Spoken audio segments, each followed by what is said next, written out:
আপুরা দেখি ফেসবুকে ভিডিও ছাড়ে কত সুন্দর নিট অ্যান্ড ক্লিন, কিন্তু আমি যখনই ক্যামেরা অন করি ভিডিও করার জন্য তখনই কিছু না কিছু গড়বড় হয়ে যায়। অফ ক্যামেরায় যেসব কাজ করি সেগুলিই দেখা যায় খুব সুন্দর আর পারফেক্ট হয়, কিন্তু যেই আমি ক্যামেরা অন করি ব্লগ করার জন্য সেই দেখা যায় উল্টাপাল্টা কিছু হয়ে গিয়েছে। তো আজকে সন্ধ্যায় আমি রান্নাঘরে চলে এসেছি পুডিং বানানোর জন্য। দুপুরে যখন রান্না করছিলাম তখনই আমি দুধ জাল করে নিয়েছি একটু ঘন করে। ভেবে রেখেছিলাম সন্ধ্যায় একটা পুডিং বানাবো। তো আমি সংসার জীবনে যতবার পুডিং বানিয়েছি কখনো এরকম অদ্ভুত পুডিং আমার হয়নি।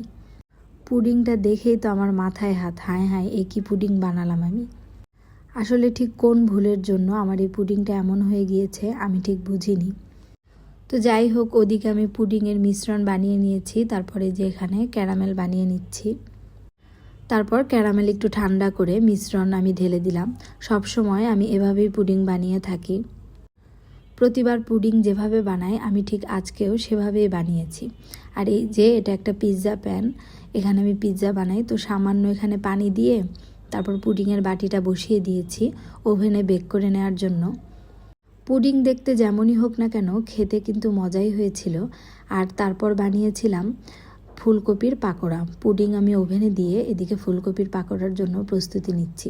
ফুলকপির পাকোড়াটা আসলে খেতে কিন্তু অনেক মজা হয়েছিল। তো প্রথমে আমি ফুলকপিটা খুব সুন্দরভাবে কেটে নিব একটু বড় বড় টুকরা করে। আমার ছেলে ছোট মানুষ, মাত্র 10 বছর বয়স, কিন্তু আল্লাহর অশেষ রহমতে মাছ, মাংস, শাক সবজি, ছোট মাছ সব ধরনের খাবারইও খেয়ে থাকে। আর এই ফুলকপির পাকোড়া আমার ছেলের ভীষণ পছন্দ। যেসব বাচ্চারা সবজি খেতে চায় না তাদের চাইলে এভাবে ফুলকপির পাকোড়া বানিয়ে দিতে পারেন। আবার নুডলসের মধ্যে বিভিন্ন ধরনের সবজি দিয়ে নুডলস রান্না করা যেতে পারে, তাহলে কিন্তু নুডলসের সাথে বাচ্চারা সবজিটাও খেয়ে ফেলবে। আর এভাবে যদি পাকোড়া বানিয়ে দেন তাহলে বাচ্চারা আসলে বুঝতেই পারবে না ভিতরে ফুলকপি দেয়া আছে। খেতে কিন্তু খুবই টেস্টি হয়। ছেলে যেমন, মেয়ে তার একদম বিপরীত। শাকসবজি মাছ সে মুখেও নিবে না।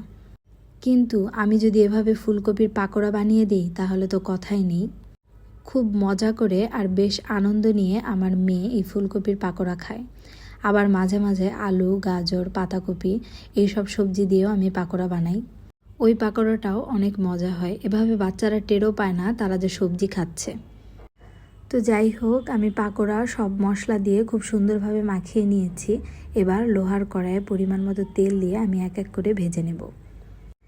এই তো প্রায় আমার ভাজা হয়ে গেছে। এই যে খুব সুন্দর একটা বাদামি রং আসলে আমি উঠিয়ে নিব। যাদের ঘরে ছোট বাচ্চা আছে তারা কিন্তু এভাবে ফুলকপির পাকোড়া বানিয়ে দেখতে পারেন, বাচ্চারা ভীষণ পছন্দ করবে। একবার পাকোড়া উঠিয়ে আমি আবারও পাকোড়া ভাজার জন্য বসিয়ে দিয়েছি। তারপর ওভেন থেকে এই যে আমি আমার পুডিং বের করে এনেছি। দেখি কি ওমা, সব ক্যারামেল পুডিংয়ের উপরে উঠে এসেছে। আর এই যে পুডিংয়ের মাঝখানে ঠিক এরকম বেহাল দশা। ঠিক কী কারণে যে এইরকমটা হলো আমি বুঝে সারতে পারলাম না। আর যাই হোক, টেস্টের কিন্তু কোনো হেরফের হয়নি। এই তো এবার সবাই মিলে বসে পড়েছি পুডিং আর পাকোড়া নিয়ে খাওয়ার জন্য। খেতে খেতে বিদায় নিয়ে নিচ্ছি। আল্লাহ হাফেজ।